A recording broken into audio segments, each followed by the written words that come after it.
Hello again, ladies and gentlemen. I have a question it's been burning a hole in my mind pocket for some time now, and that is, who's going to win this battle of the bands? Also, can we talk about Gem and the Holograms? Or Holograms, Episode 5, ol' E5, Switage. And today, that burning question I asked at the beginning is on everyone's mind, I believe. I know it's on your mind, Kristen.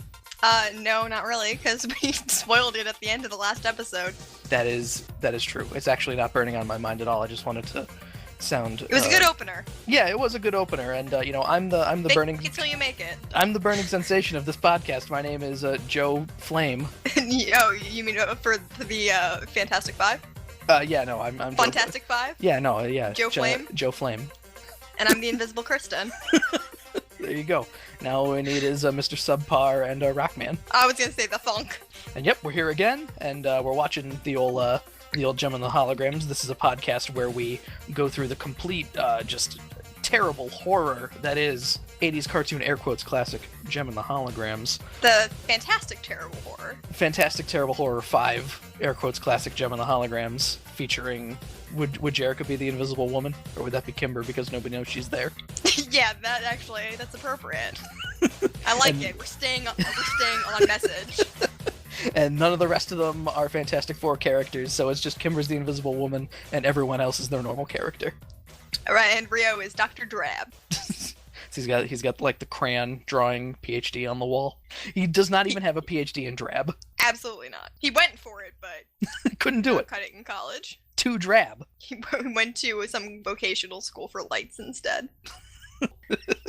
We'll keep going here, and we're experiencing Gem and the Holograms through Shout Factory's complete series, Truly Outrageous, Gem and the Holograms box, Outrageous box, and you can feel free to play along at home by watching on Netflix and many other places on the internet that Hasbro probably wouldn't want you to find them, but I'm not condoning piracy, but it's out there. I'm just saying. Jeff, I have a question. What is that?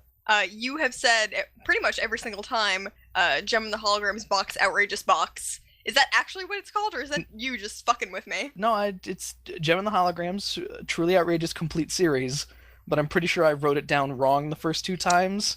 So it was me correcting myself, and then now each subsequent time just writing it worse and worse. By the time we get to the third season, by the time we get to the third season, it's literally going to be Transformers Season 1 on DVD.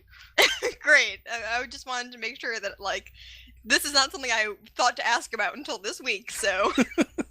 But no, yep, you can find it on Shout Factory's website. It's a wonderful collection, even though the first 5 episodes are really slipshod because I think they lost the masters or something, so you'll get shit like, Pizzazz's hair being, olive green, really, really green, or the Rockin' Roadster being green. It's a fun experience. Yeah, it's being green, and I remember some of the music was mixed pretty poorly as well in the first few episodes, but that doesn't matter. You probably, you gotta take the good with the bad when it comes to 80s cartoons. That is a requirement, I believe. And we're going to take the good with the band, the Battle of the Bands, this week. I'm not dignifying that with a response. I don't blame you, Kristen. I don't blame you for not dignifying that with a response. But we did learn that at the beginning of the episode, the last 6 months or whatever Eric said when the Battle of the Bands was going to be. Whatever. Yeah, whenever. 3 episodes took place over 6 months, which... I mean, it was eventful, but I guess, still, it could have been... I guess they didn't show us any of the boring stuff. But, today's the Battle of the Bands, and it's totally just going to be a normal Battle of the Bands, and the Misfits and Eric Raymond aren't going to try and do something crazy, like, Trap Jam with lions or anything. Are we going to play the theme song now? Yes, now is the time to play the theme song. So playing the theme song. You're going to find out on our way back. We're going to play the theme song. Here it is, theme song. Me and my friends are Jam Girls. Jam is my name. Exciting adventure, fashion, and fame. Once you're a Jam Girl, you're never the same. Come on and be a Jam Girl. Jam is my name. Me and my friends are Jam Girls. Jam is my name. Truly outrageous, that's a Jam Girl. Glamour, fashion, and fame. Exciting adventure, fashion, and fame. Once you're a Jam Girl, you're never the same. Come on and be a Jam Girl. Jam is my name. Jam. So I have a question to start us off. Yes, go ahead. I am pretty sure that Kimber is not the person doing the recap. Yeah, And I cannot figure out who the hell it is. there's a voice doing the recap, and I assume it's Kimber, but I'm not terribly certain that it's Kimber. Yeah, if it was Kimber, it was Kimber's voice actress not doing her inflected Kimber voice. Yeah, not putting the teenage on her Kimber voice. Because, like, I was like, who is doing this? And it's not Jerrica either. It's definitely not Jerrica. No, you can tell when it's Jerrica. Yeah, it sounds like Bonnie or something. This lady also informs us that all the stuff with Malone, I know we were saying about, what the passage of time and everything is, but Eric Raymond decides to hire this detective Malone literally 2 days before the Battle of the Bands. Timely. So yeah, Eric was, I guess this is his last resort, or second last resort, considering it's the second last day. And whoever is doing the recap, they also have like a really scientific explanation for Synergy. Like, it's, Synergy, her computer that can produce holograms. Sure. Like, I mean, I guess it's to inform the people that might possibly not know about Purple Olivia Newton-John, but I guess because, to be fair, unless they go out of the way to be like, she makes holograms and they're really good, blah blah blah, then like the premise of the cartoon actually makes no sense whatsoever. You're like, why does this lady have magic that changes her outfit? Right, that's true. Given how Synergy has shown up maybe once before this in the first episode, it's probably good that they took the time to recap it, given that, maybe kids were forgetting, like, what's this lady doing with the earrings, huh? Mm-hmm. Yeah, so also speaking of like the actual pictures of Synergy, I don't know why, it took me a second, angry, I was staring at the image of Synergy, the computer, because we don't see the computer very often. No, we do not. And I realized that, you know how she's like musical looking? Yeah. She's a computer and she's got a keyboard A lot of keyboards on her. She's a computer, keyboard. Like that musical, made me really musical angry. Keyboard. Several pianos on her, I'm pretty sure. She's got like 5 sets of pianos. She's for typing. She's a really complicated synthesizer. It made me mad. Also, I know you were saying last episode that, you were like, hey, why isn't Synergy calling for help? And haha, we learned that she was, actually. Yeah, to her credit, okay, I don't blame me for being confused last time because I forgot that this was the most convoluted plan in the entire universe.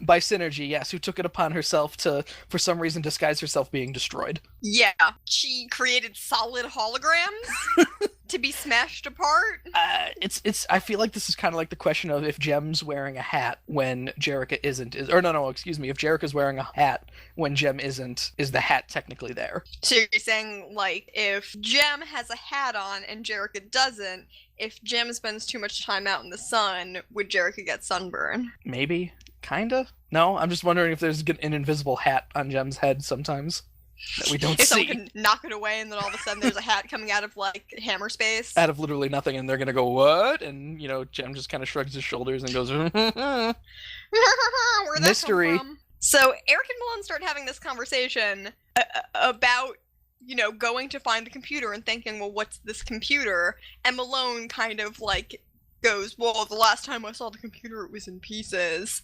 Which translates to, yeah, I fucked up that computer big time, Eric.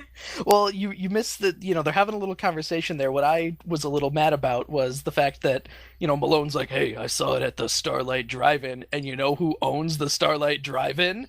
And Eric doesn't want any of that shit, and 2, he should have immediately been like Emmett Benton.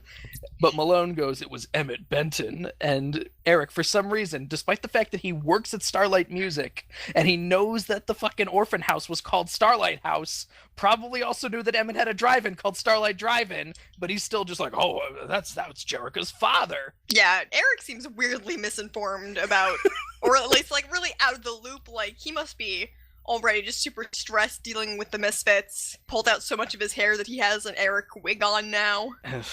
I wouldn't be surprised. Also, we missed the part where Jem and the Holograms, seeing Malone leaving, disguise themselves as old women in a car and follow him back to Starlight Music, so they know that Eric is the one behind it. And then they de-transform back to normal with the Rockin' Roadster directly in front of Starlight Music, where God knows how many people could see them. I was also thinking, like, you go through all the trouble of having these old lady disguises, why are they old versions of their actual selves? That too. I mean, I guess it's to not be too confusing for the children, but yeah, it's like, they're just like, they still have the same weird colored hair, and they're just old. Well, we also missed the part where Malone says, you know what? I think this Jem and this Jerrica person are the same person. To which oh, yeah. Eric has the amazing revelation of, no. Yeah. That's impossible. To be fair, he does have a counter argument of I've seen them in the same place, so that's more than I would have expected. Also, very true. And Not that he chased a hologram that disappeared. that, yeah, somehow turned into the real Jericho at some point. That So it was in a wasn't- different place than when he remembered. If Jem and Jericho were in the same spot, one of them was like basically a walking coma victim. But that was enough evidence for him, so sure. Also, I think this is maybe the only time in the entire series someone says the sentence, Jem and Jericho are the same person. We got to keep a tally on that, because I hope that it's the only time, that literally 5 episodes in is the only time that somebody has the revelation of, I think Jem and Jericho are the same person. And they go forget it. Yeah, but anyway, I think the holograms either are just like, we got to get Synergy out of there now that they found out, or they realize that Eric is going to go try and steal Synergy, because they go back, they take Synergy apart, load her in a truck. Eric and Zipper is driving for some reason, which I have in my notes here. Zipper driving would make me nervous. Yep, sure. And my favorite part of all the cuts back to there it is, Zipper and Eric in their car, is that Eric is using a paper map. Is he? Yeah, I was Did not notice that. I'm surprised he didn't have like a rich person future GPS, or like they just wrote down how to get there, or like the cartoon bothered to give him a map that he is referencing. Not only that, but there's the fact that you'd think he would know where it is, because, being Emmett Benton's protege and everything. Whatever. But then I guess, Starlight Drive-In's existence was a mystery to him, apparently, so I guess it's not surprising that he needed a map. And then, they get out of there, thankfully, and go set up Synergy inside a Starlight Mansion, which would pose a problem if they lost the Battle of the Bands. Yes, it would, but whatever. That's not going to happen, so who cares? Is that the last time they use the drive-in, like aside from later in this episode? I think so. I don't remember if the drive-in shows up again, because I know Synergy's in the mansion from now on. Yeah, and even then, she's not even like in the basement or anything. She's just in like a far room. I'm not even sure how many times Synergy as a computer like shows up after this. I know they will have to walk through what looks like a solid wall to get to her, and that's all I remember. All right. Well, at least they're using the exact same tactic. Yeah, once they put Synergy back together and she shows up on the screen, her hair is actually sticking out of the screen. So I wrote down, "Good hologram, guys." And then they're trying to figure out if Synergy is all fixed, and Synergy shoots eye lasers at Jerica and turns her into Jem, which I guess is, instead of Synergy saying, "I'm here, we're ready," she just turns her into Jem. I know what you want. You want to get physical. You want to get physical. And then she's got the power. She's got the power, which we're going to play right now, and I'm making that decision right now because it's my favorite song. Yeah, it's the best song in this episode. Like a crystal gleaming bright, like a prism bending light. She can turn the day to night. She's got the power. She's got the power. Power. She's got the power. Power. Power. She's got the power. See the way the candles gleam. Feel the sun throw off its beam. She can turn life into a dream. She's got the power. She's got the power. Power. She's got the power. Power. Power. She's got the power. See the way the candles gleam. Feel the sun throw off its beam. She can turn life into a dream. She's got the power. She's got the power. Power. She's got the power. Power. Power. She's got the power.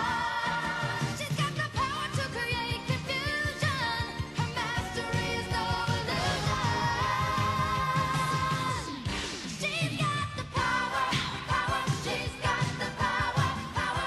Power. She's got the power.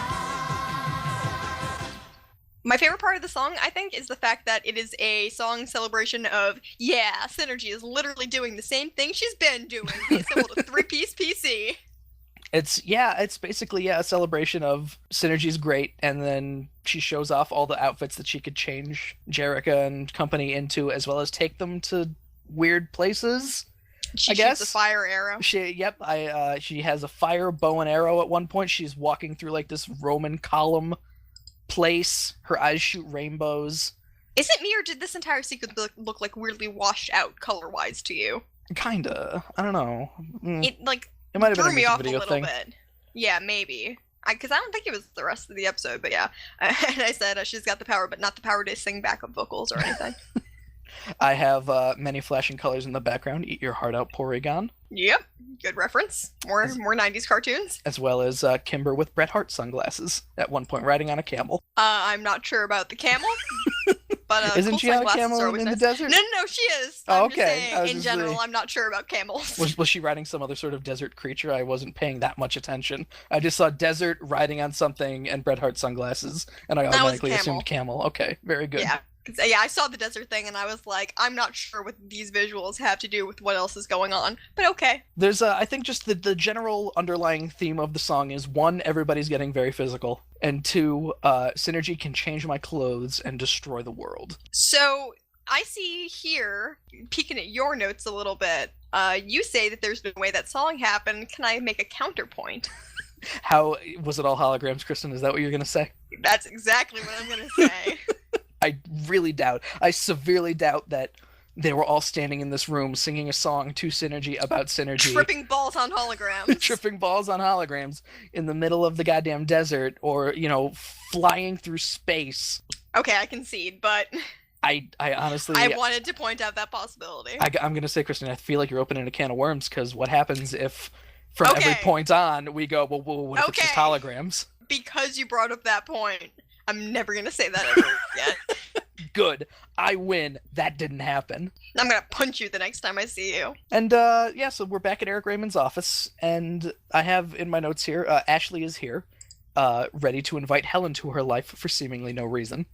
Yeah, it's funny because it takes a little bit for them to start talking about why she has all that money. So when the scene started, I was like, I came to see the Misfits with a fistful of cash. Yeah, that's I before she said that she was ready to give the money back, I had written down something like Ashley has a wad of money in her hand for no reason.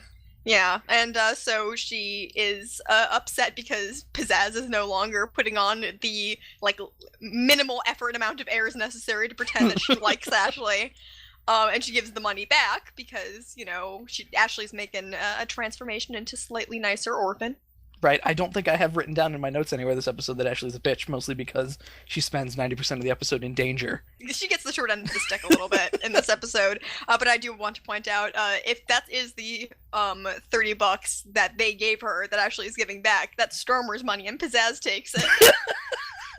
I had the note that she had to steal from the tip jar again to get it back. Well, I don't think they took the money from her in the first place because she she threw went it tell on the them where floor, Kristen. she probably went back and picked it up later. Do you think one of the From other the orphans? floor? Yes. What, you think Ashley's above picking up money from the floor? No, I mean, how could it be possible that it's still on the floor? How could any other person in the house not be like, oh shit, $30 is on the floor? Because apparently all of the other orphans are good people. So you're saying somebody like Bonnie fucking, tripped over because she's blind and she picked up the $30 and went right to fucking Jericho or Rio or the mystery woman with the, the housemaid lady and was just like, hey, I found $30 on the floor.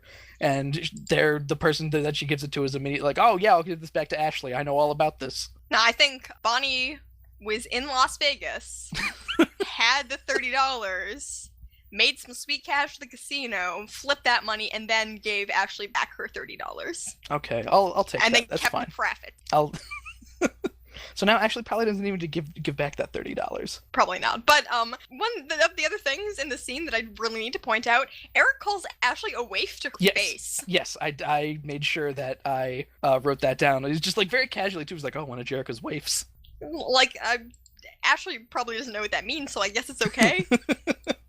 Well, I mean, to be fair, it's waif is basically just a tramp, a homeless person's a child in need of help, basically. And I'd say Ashley is pretty, I guess so, yeah. Pretty. It's an apt description for Ashley, I would say. Mhm. Roxy also refers to her as a good-for-nothing Starlight Orphan. Well, yeah, again, not wrong. And Eric now Eric's going to be the guy who's going to be using Ashley to get ahead in life. And we cut back to the holograms who, everybody's having the problem of, oh, I got so many clothes. What kind of clothes do I wear even though we can have infinite clothes? I wrote down that I love Kimber's pink monster outfit here. I don't know how else to describe it. She's wearing a lot of pink and a pink and white zebra print jacket. I'm a fan. I referred to it as the Zubas jacket, which is exactly what it is. And I wish Zubas made jackets. Basically.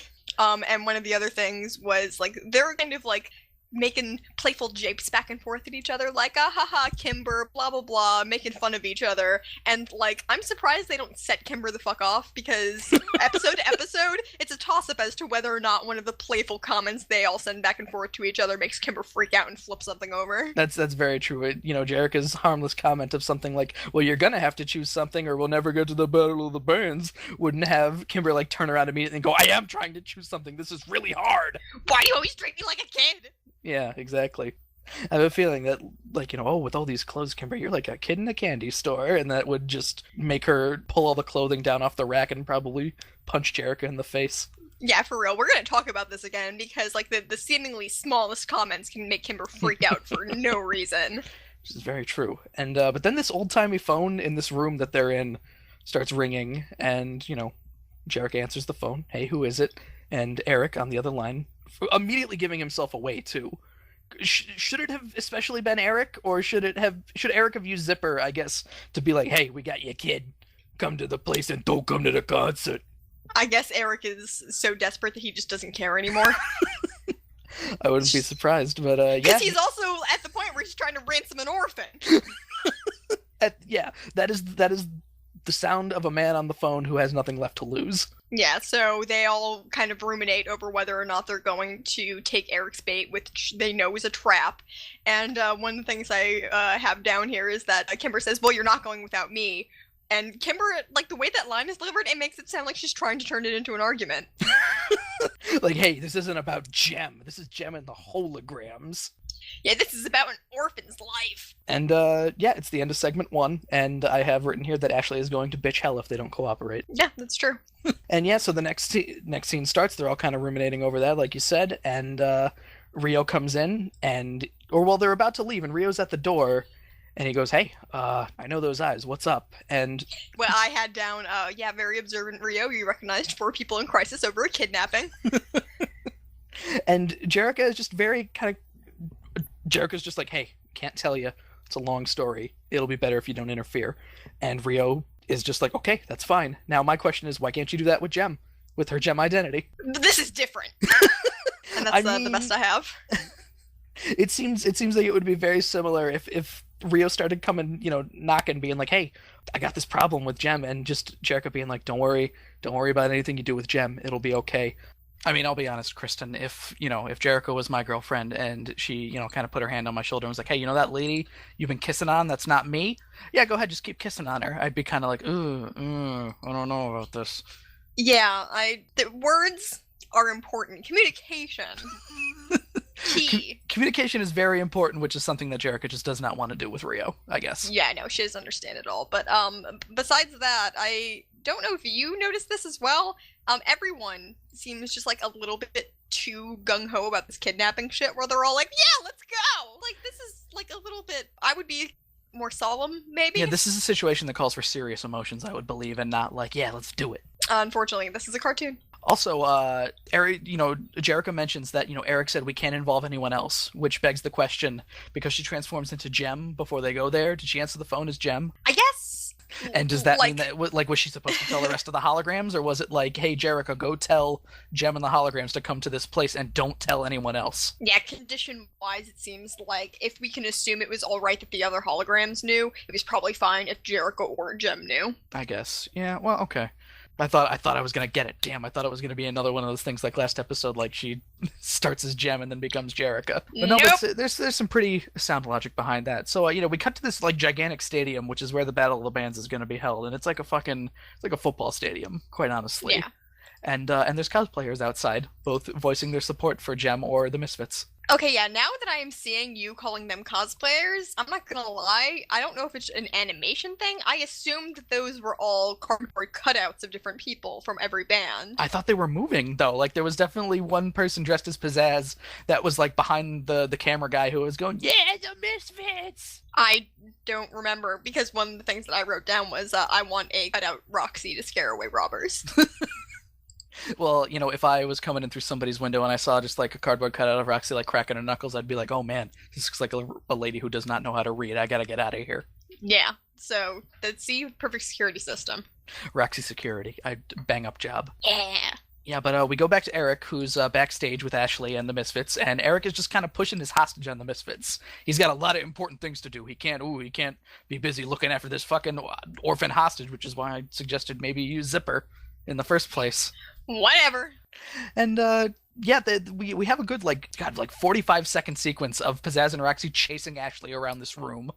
Yeah, when I was watching this, I didn't think the room that they were in was that huge, so I'm like kind of wondering about how capable Roxy and Pizzazz are as people that it took them so long to catch a little girl. All right, my question is, were they wearing heels? Because I wasn't looking, but Probably, but in cartoons it doesn't matter. that's It's not true. a viable excuse. That's very true. Also, as well, there was a funny animation error. Ashley runs for the door, which she opens a bit, and Roxy just kind of closes in her face. And then in the next shot, when Ashley is running away from Roxy, there is no door there anymore. And Roxy blew it straight off the hinges and into the hall. Really showing off those defense capabilities. Yeah, if I were Ashley, I would run too. And yeah, they catch her and they lock her in a trunk. And Stormer looks like she's gonna go and free her, and then the Misfits are like, "Fucking come on, Stormer, what are you doing?" I wrote down, someone says, winning is everything that counts, and I don't think that's how that phrase goes. I have It's like, it's correct, I suppose, like, it's a correct sentiment, but it's like, winning is everything, and I think that's where that ends. history, is determined by the winners, as they say. As well as I have the note here, winning is everything. Hey, that has a good ring to it. Yeah, they're on to something. And I also have, but before we get into our next song, I said, damn, that's ice cold, Stormer. Yeah, Stormer, well, she had to fill her quota. She couldn't, like I said, she can't just help everyone all the time. Yeah, She'd die. She'd probably die.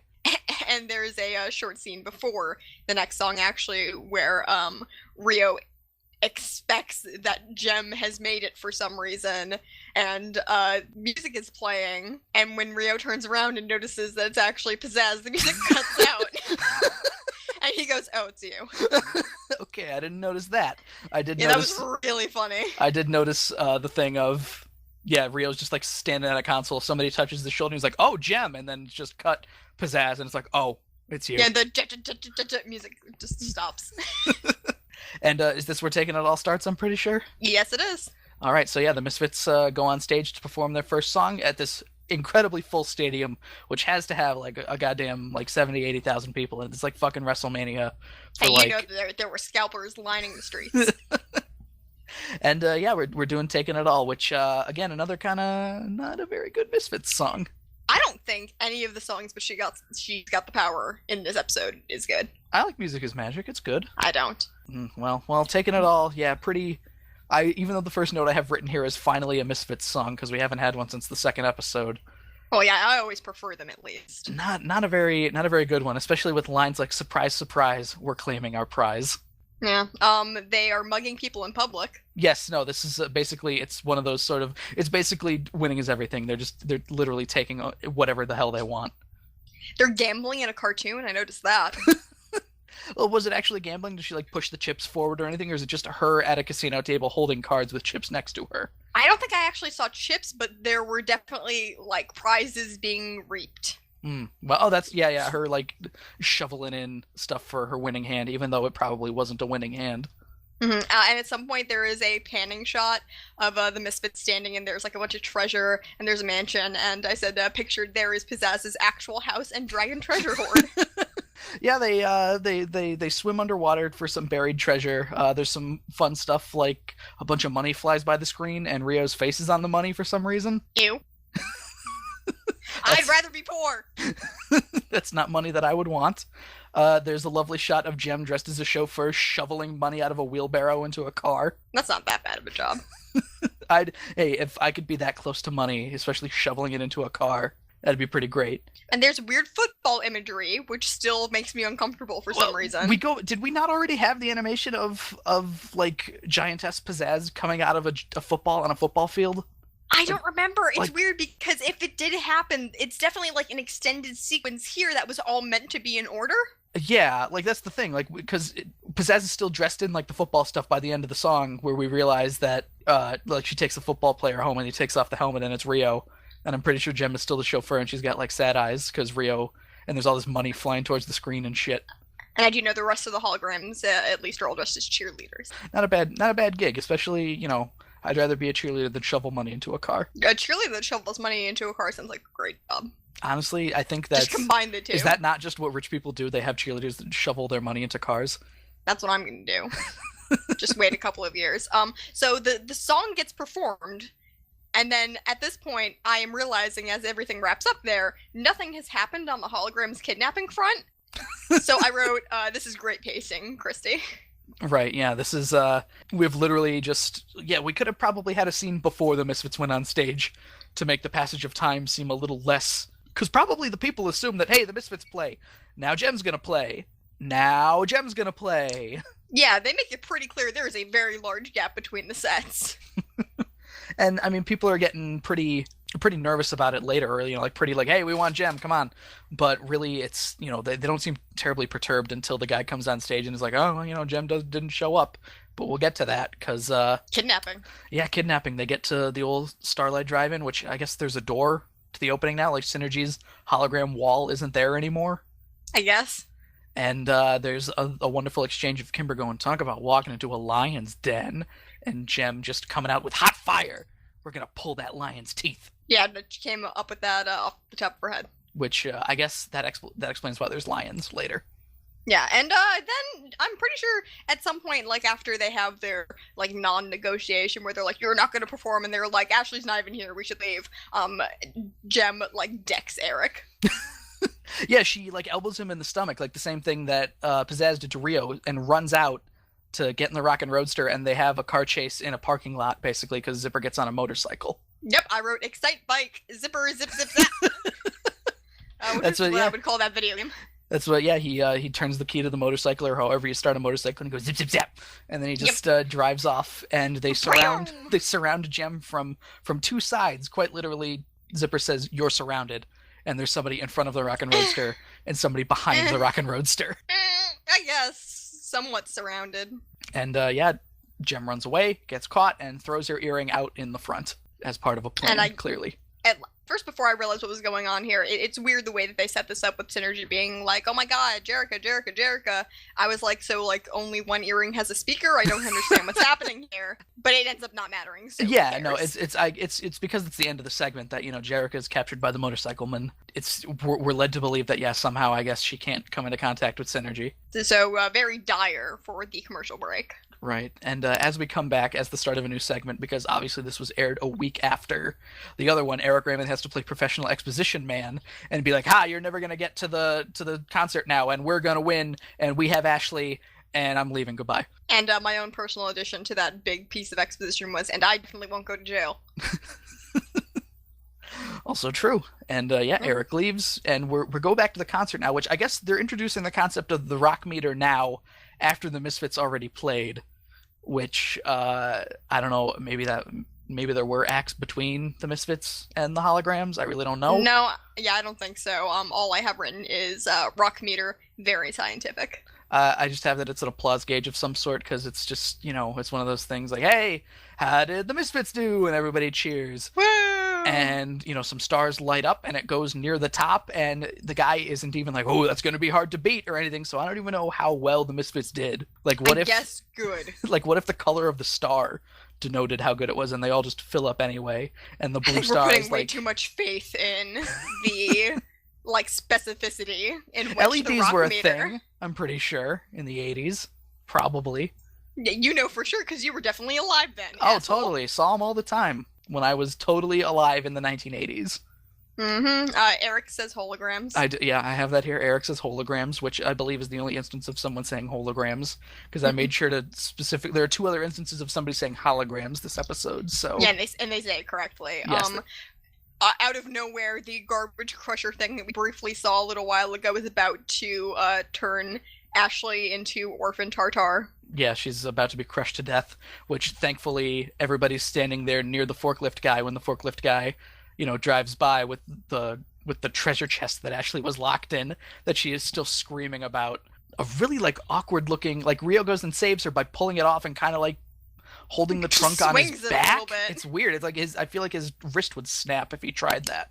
Ashley definitely hit her head, and that's why she's slightly nicer after this. That's probably true. And here's one of the instances Ashley says holograms here. Yep. I wrote even Ashley knows how to say hologram.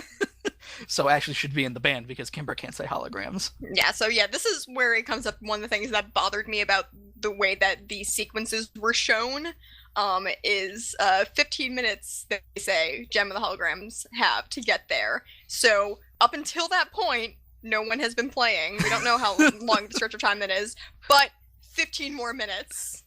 They did the stupid little rock meter thing, which lasted all of like 10 seconds. Yeah.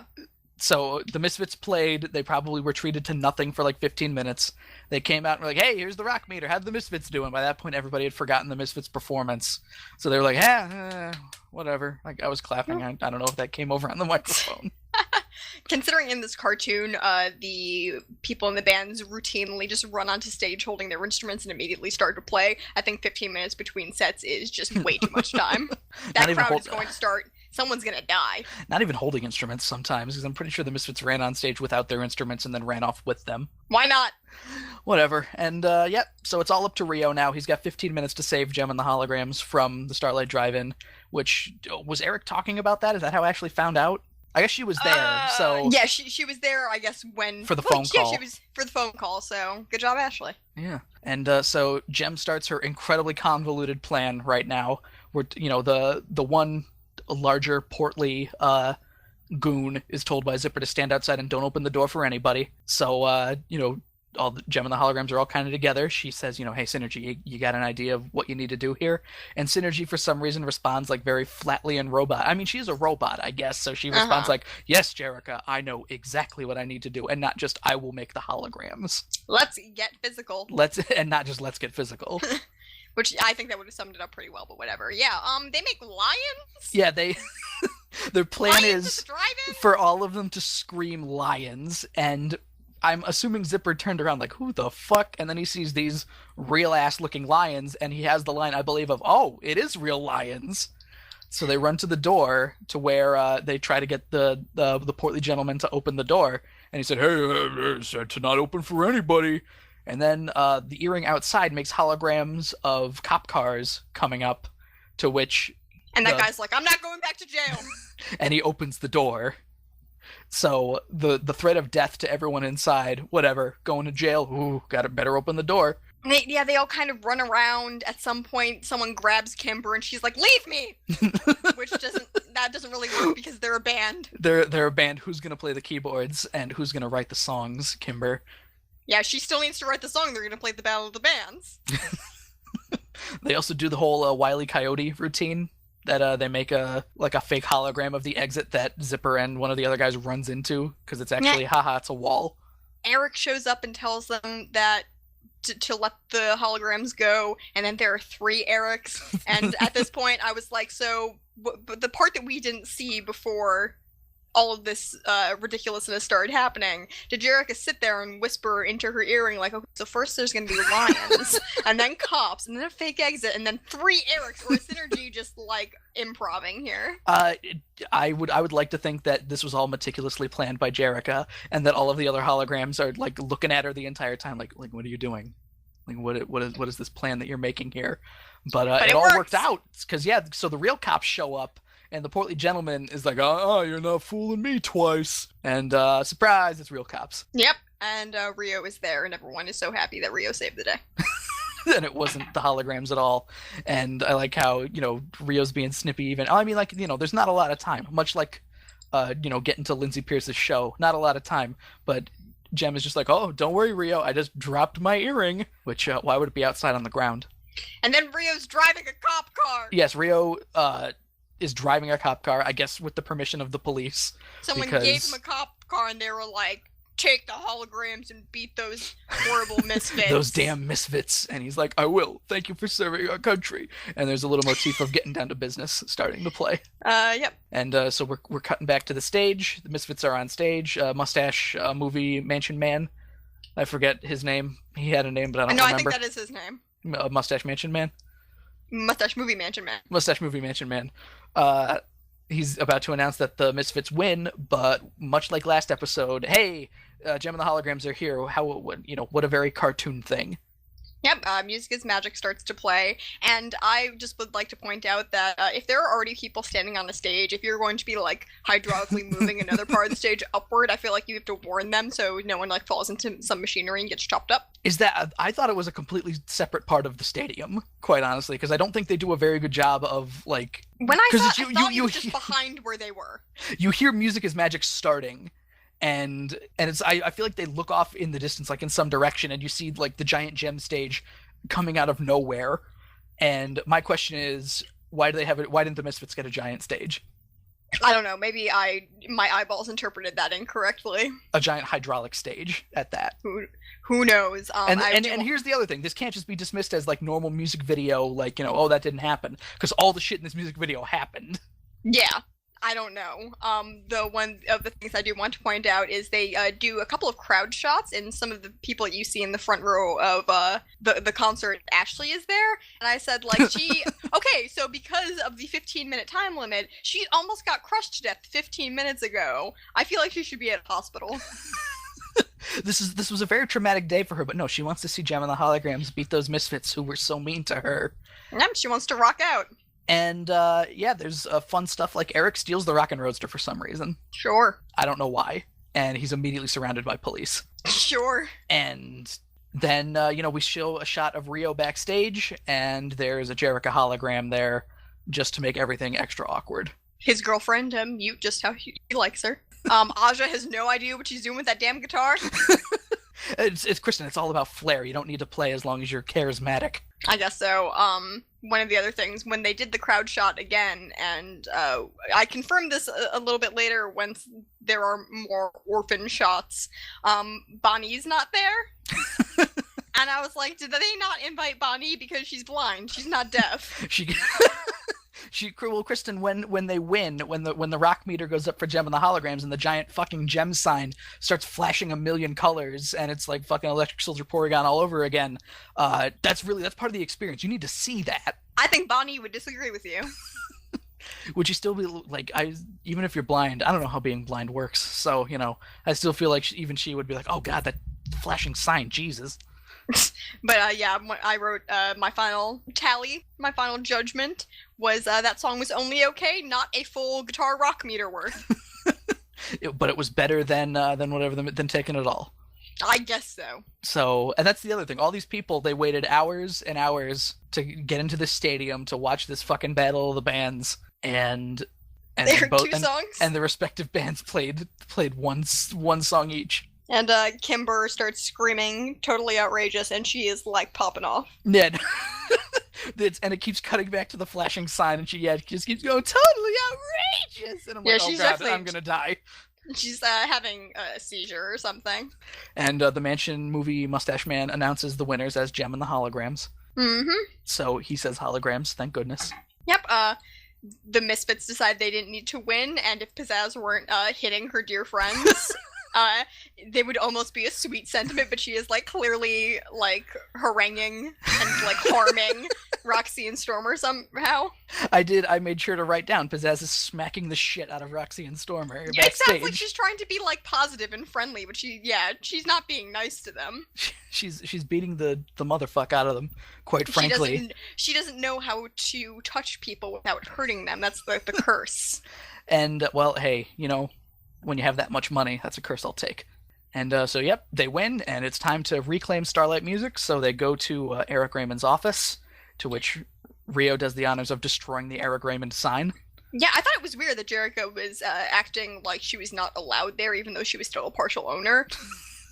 Like, no one said she couldn't go there, but she makes it sound like Eric was, like, physically preventing her. Not that, like, I think she would want to be there if Eric was there, but it was still weird. Yeah, like, I feel, this was for control of a music company that they both had a 50% stake in, and yet Eric was the only one using its resources.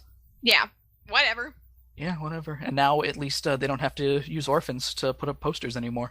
Yeah, right. At the very least. Oh, yeah, well, who are we kidding? They're still gonna do it. Of course they are. But yeah, they go in, Eric is still there, packing up. We see him packing up the pictures of Synergy, to which I don't think they follow up on that at all. Yeah, I'm pretty sure they never use that. I think that's just a thing of, maybe a sequel hook. Let's say, same with the Misfits being like, "Ooh, we'll get him, we'll repay him big," because as we know, this was supposed our songs are better. This was basically a pilot, all these 5 episodes. Yeah. So we had to, let everybody know that there was still stuff that we could do in the future, even though, the fucking episode where they go to China is like 5 episodes away. But yeah, they can operate not in jail after kidnapping an orphan and various other crimes against humanity. Yeah, he says that he kind of hand waves it with, "It's amazing what lawyers can do if you pay them enough," which means that he was able to get acquitted of crimes like you say, stealing an orphan, kidnapping the holograms basically, or at least wrongful imprisonment or whatever. They probably know that Zipper was with them, so do you think Zipper still wanted in France for destroying a fucking gargoyle? Oh, he was already wanted in France. Or robbing a casino in Las Vegas. They'd be like, "Hey, wait a minute, this is the guy with the Zipper jacket. This guy must be Zipper." No, that's a noun. No, Bring it back. It's a fashion line. It doesn't matter. But Eric's, making his way out. They are exchanging words, and then Eric karate chops Jericho in the face. Yeah, that's how I would describe it too. It's just once again, like, I guess Christy Marks was a fan of maybe words weren't enough when they were leaving, like how Pizzazz smacked Lindsay right in the face as she was leaving. But as people are Jericho for no reason. They love to slap people as they're going. And again, that was a very weirdly animated slap, so it looked like he was just karate chopping her face downward. So he kind of deserves the punch that Rio gives him. Yeah, Eric gets immediate comeuppance by punching Eric in the goddamn face, and giving a pretty nice line of, "Hey, well, that's to remember me by," and Eric kind of half-heartedly delivering, "Yeah, I'll remember." Yeah, that line would have had a little bit more staying power if Rio had kissed him instead. That's to remember me by, and then Eric goes, "Oh God!" Do you think it would have been worse? Would Eric rather be punched in the face by Rio than kissed? I think most girls would rather be punched in the face by Rio than kissed. I agree with that as a girl. I know, excuse me for speaking for women, but I'm just assuming. It was a good assumption. And they're sharing a nice moment in this weird, like, the window section of Starlight Music, and just sure being like, "Hey, the future is so bright, I gotta wear shades." Uh-huh. And my last notes here for this wonderful happy ending is, "Tell Rio your gem. Tell him, shut up with the music and tell him your gem." Mine is, Rio doesn't think this is a good time to say, "I've kissed Jem more times than I've kissed you." I would imagine so, because I really feel like it was a nice moment with them together, and it would have been nice for Jericho to just come clean. But then I guess if we did that, then where was all the intrigue of the show, even though nobody else knows that she's Jem? It would be all gone, of course, and the episode ends a little bit suddenly and awkwardly, but there we go, the first 5 episodes. Yeah, that was the Battle of the Bands. That was the original miniseries for Jem and the Holograms, and thankfully after this we can expect more like consistent animation and, consistent nomenclature of like holograms and holograms. And I hope. The title didn't lie, at least the bands battled, kinda. They both played one song. Sure. What if it was like a battle of the bands, but for like actual samurai, where it's like clink, clink, clink, done. Literally a duel, and that was it. But I was gonna say, what if the Misfits didn't know that? What if they started with like the subpar taking it all, and they're like, we're gonna end it on something really big, and then Music Mustache Movie Man comes out, and he's just like, hey, that's it, good. I think if that were the case, then there would have been a lot more screaming from Pizzazz. Very true. I think the Misfits got what they expected. Also, I think after one song, they would be like, I'm bored now. Yeah, we've seen before, after making mischief like one time, they're like, that's it. Yeah, it's impressive that they make it through an entire song at all without at least Roxy being like, I'm gonna go take a nap. I don't want to do this anymore. Goodbye. But it's over, fair and square, I guess. And yeah, they got the mansion, they got the movie contract, and future so bright. Gotta wear shades. And well, that's just we're setting the pieces in motion for the next arc, as well as, like I'm saying, with the pictures of Synergy and the stuff like that, because the next 3 episodes are gonna be Starbright. Oh, things only get way crazier from here. If you thought lions inside of a projection thing at a drive-in was crazy, You think Paris is crazy? You think Las Vegas is crazy? We're gonna go. I'm honestly surprised that there wasn't an episode where Jem went to the moon. You know what? I am, now that you're mentioning it, in all seriousness, I'm kind of surprised too. They travel through time, Kristen. How could they not have gone to the moon? We really need to find Christy Marks and have some words with her. We gotta be like, okay, you're gonna write a new pilot. It's gonna be like Josie and the Pussycats go to space, but it's gonna be Jem goes to space. Is that a thing that happened? Oh, that is the thing that happened. Josie and the Pussycats in space was the next cartoon after Josie and the Pussycats. I feel like you might be lying to me. I'm not lying to you, Kristen. I can tell you with complete seriousness. That is what Hanna-Barbera did. I have no reason not to believe you. Like they had the Globetrotters be like mystery solving people. They Oh yeah. Well, and there was the Super Globetrotters and stuff too. I know about that. Yeah, they have a talking dune buggy. I think Josie and the Pussycats, a relatively grounded series going into space, not really that much of a problem. I'm gonna Google that. I don't know if it's necessarily Josie and the Pussycats go to space or just like Josie and the Pussycats in space. In space. In space. And Power Rangers in space. Now, do their space helmets have also like little cat ears on them? I really hope so. Now that you're mentioning it. don't know. That's how I would design it. I only remember there's the girl with the skunk hair and her cat and the Pussycats. And probably an alien. Since I had never heard of any of this before, this all, like, I almost hope you're lying to me because this is some great stuff you're coming up with off the cuff here. There's a girl with skunk hair. She's not in Josie and the Pussycats, but she's a character. And she's got I have nothing else to contribute to this And she's got a black conversation. and white cat. That's all I don't know. That's all I remember. And they Sign got us a off! pretty good theme song of I don't remember how it went. Probably Josie is going to space. We gotta wrap up this podcast, Joe. You're right. We can't keep talking about Josie and the Pussycats. So here's the time of the evening where I will tell you all of the fun places where you can find what we got going on here. You could follow us on the Twitter machine at cwtapod. You could follow me at Octopus, AWKTAPUS. You can follow me on Twitter at FunnyGirlTM, like trademark. You can find us on iTunes, SoundCloud, Stitcher Radio, still working on it, whatever. And leave a rating, give a review, do whatever you feel like. Talk to us about Josie and the Pussycats Go to Space if you feel like it, or, in the review. If you want to send an email about it, you could send an email to cwtapod@gmail.com, where, you could also weigh in on the Battle of the Bands yourself, if they should have played more songs. Maybe you'll tell us about a kidnapping scandal that you were a part of. We will hopefully start actually using our email soon. Yeah, true. Things are a brewing over here at Swatage. I'm glad you're using Sotage, that it's not just me, because I thought I was the only one doing it. Well, I don't really say it a lot. You're host man. You don't really get the chance, you're right. But, yep, we got the next arc of the show coming up, 3-part Starbright, as I mentioned, and we're going to go into the world of movies and blind orphans. So, God, I love blind orphans. So, things are going to get a lot more unsafe on this movie set, too, so make sure you bring your safety manuals, read the safety manuals, we'll talk about the safety manuals next time. And we will also talk about more Jem. Bonnie's eye is so bad she gotta wear shades. Good night.